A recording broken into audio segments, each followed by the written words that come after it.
So as an independent artist, you have to be conscious and very careful with the contracts that you do put your signature on.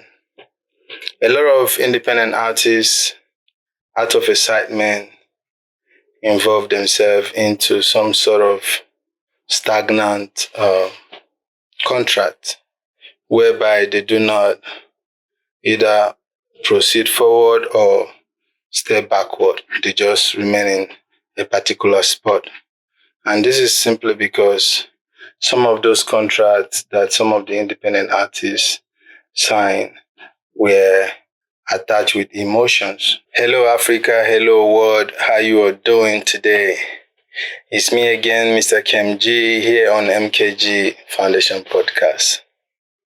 On this very podcast, we're going to be talking directly to independent artists in the African region.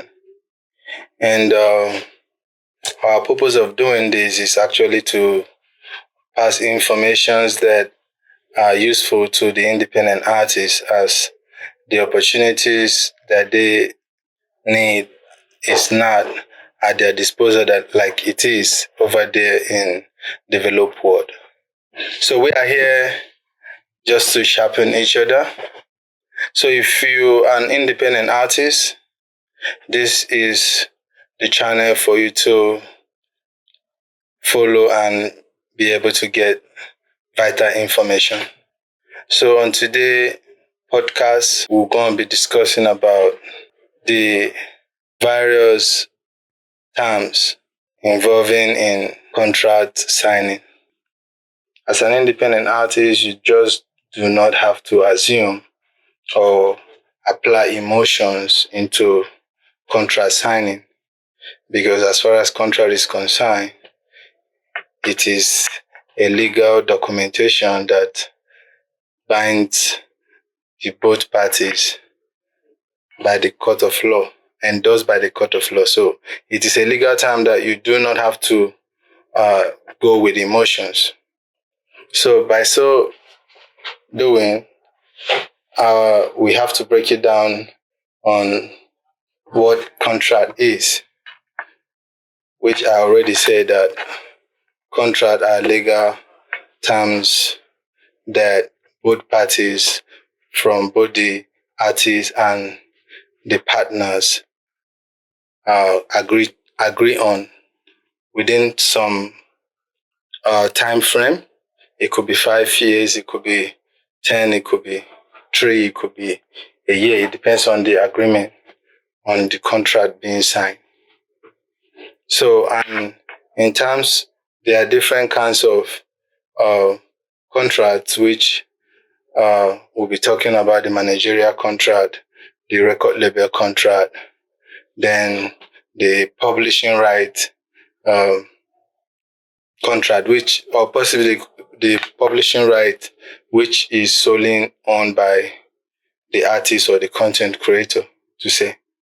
So, as an independent artist, before you put your short hands on those documents, make sure you consult an entertainment lawyer who definitely can give you professional advice. Though sometimes, because the independent artists do not have the available resources to pay a professional lawyer, these are the reasons why some of the independent artists fall for some sort of contracts that are not benefiting to them as an independent artist, because there was no professional advice from those that are experienced in terms of the music business. So if my advice to you, an independent artist, is if there is a contract on your table and because you do not have the financial capacity to hire a professional entertainment lawyer, then you can as well put it on the table to such a lawyer with the benefits involved, to let him know that, okay, this is what is on ground with you, and this, you need his services, which definitely you're going to pay thereafter, after the outcome of whatever the contract is about. Some of the professional lawyers do work in that terms, while some don't, but it's always good to give it a try. So, but majority of the independent artists do not even go about questioning how they are going to be paid in the contract that they are signing. Yeah, that is the reason why you see some independent artists whom happens to get some endorsement or contract deals are still out there without anything to show for it because they couldn't get the proper information about how they even gonna be paid. And as far as contracts are concerned, like when it comes to the record deal, most of the contracts are based on either advance payment from the publishing income or also from royalties.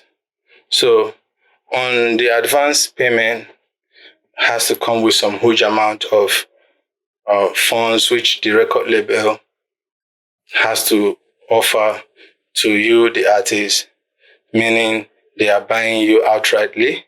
Whatsoever that has to do with your brand or your content can, within the time frame of your contract signing, they are in position to make use of that. They can even decide not to put out an album if they are only concerned about advertising with your brand on their product. So it depends on which of the terms that they want. That is on the advance fee payment, but it has to come with huge amount of funds. While the royalty means of payment has to come from the songs, the CDs, the performance, and all that the artist has to offer. Those revenues comes from the artist's content and other resources. Then the publishing right, which a lot of artists make most mistake is here, whereby they, out of excitement, give out their publishing right to some of the record deal, which as an artist, your publishing right or income comes from the publishing of your content. It could be via any other means that is not entangled with the record or deal that you sign as an independent artist. So you can as well keep to those publishing right, which is why to know if the record company that offers you a contract deal can be limited from certain use of your content. Like for instance, putting your songs on some kind of programs that you as an artist do not buy to. Do you have the creativity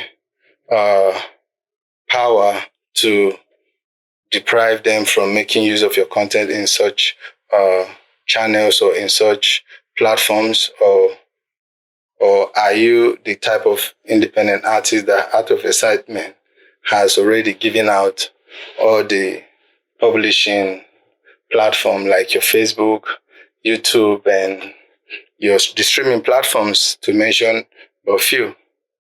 So as an independent artist, you must be conscious, make research, make findings, and also seek for informations before you are able to sign whatsoever kind of contract deal. Once again, I still remain your humble, noble artist, Mr. KMG, and this is MKG Foundation Podcast. See you next time. Peace. Musical person, man, a musical. African king, man, a musical. They wonder how me go international. That's why they wanna turn me to criminal. Me not criminal, so me tell them say me not criminal.